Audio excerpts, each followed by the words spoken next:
Halo, selamat pagi pemirsa. Saya Chandra Dewi kembali hadir menjumpai Anda tentunya dalam Cerdas 5 Menit.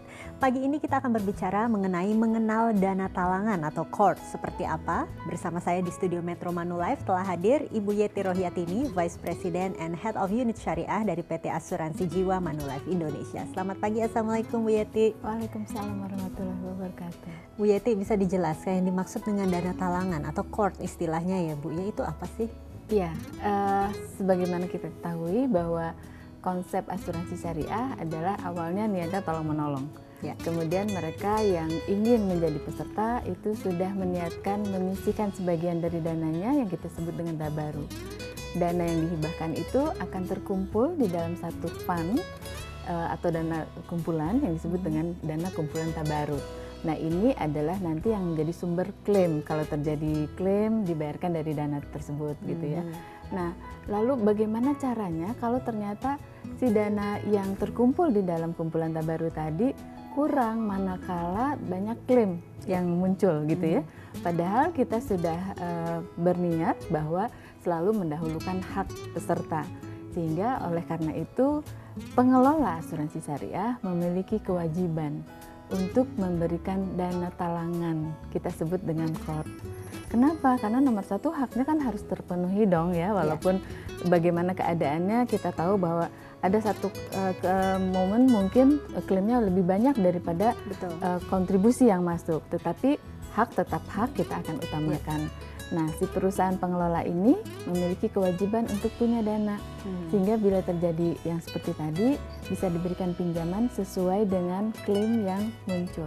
Jadi perusahaan tersebut memiliki kewajiban ya Bu ya. Betul. Untuk memiliki dana. Ada ketentuannya barangkali berapa jumlahnya yang sudah ditetapkan oleh pemerintah? Kalau menurut ketentuan dari PMK nomor 10 dari OJK itu lebih kurang di akhir tahun 2014 sekitar 70% dari kewajiban klaim itu bisa dicadangkan oleh perusahaan. Dalam hal ini misalnya RBC dana tabaru kan ditentukan di akhir tahun 2014 adalah 30%. Tadi kan dikatakan juga CORT ini pada akhirnya dapat menjadi sarana kebajikan. Itu apa maksudnya Ibu? Iya, kita keluar dari asuransi dulu ya sebentar ya. CORT itu adalah pinjaman yang bisa diberikan pada seseorang. Kenapa disebut dengan kebajikan? Karena sesungguhnya yang paling baik adalah lebih baik kita memberikan pinjaman kepada orang yang membutuhkan kalau dibandingkan dengan hanya sekedar bersedekah. Kalau kita sedekah, itu kan kita niat baik kita dong, tapi belum tentu yang kita beri sedekah itu sedang membutuhkan. Ya, oke. Ini jadi memang betul-betul ini CORT ini menjadi salah satu unsur penting pastinya ya Bu ya. Betul. Dalam mengelola asuransi syariah. Betul. Jadi syaratnya adalah ada akad tabarunya kalau asuransi syariah ya.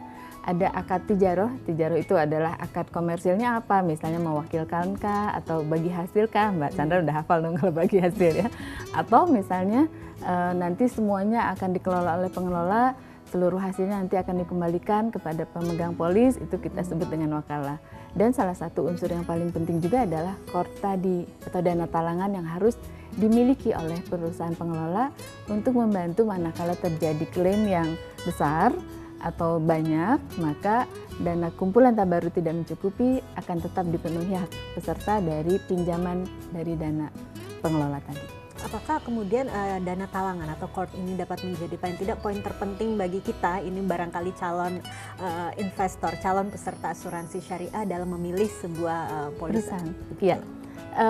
Itu sudah ditentukan dalam ketentuan di PMK, sehingga badan atau institusi yang mau mengelola asuransi syariah sebagai pengelola tentu saja harus memiliki beberapa syarat yang ditentukan.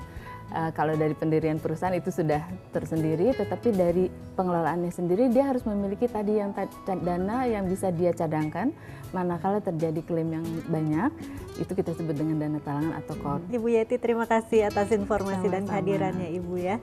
Dan pemirsa, demikianlah Cerdas 5 Menit, Cerdas Finansial untuk episode kali ini. Saya Chandra Dewi, terima kasih atas perhatiannya. Sampai jumpa. Dipersembahkan oleh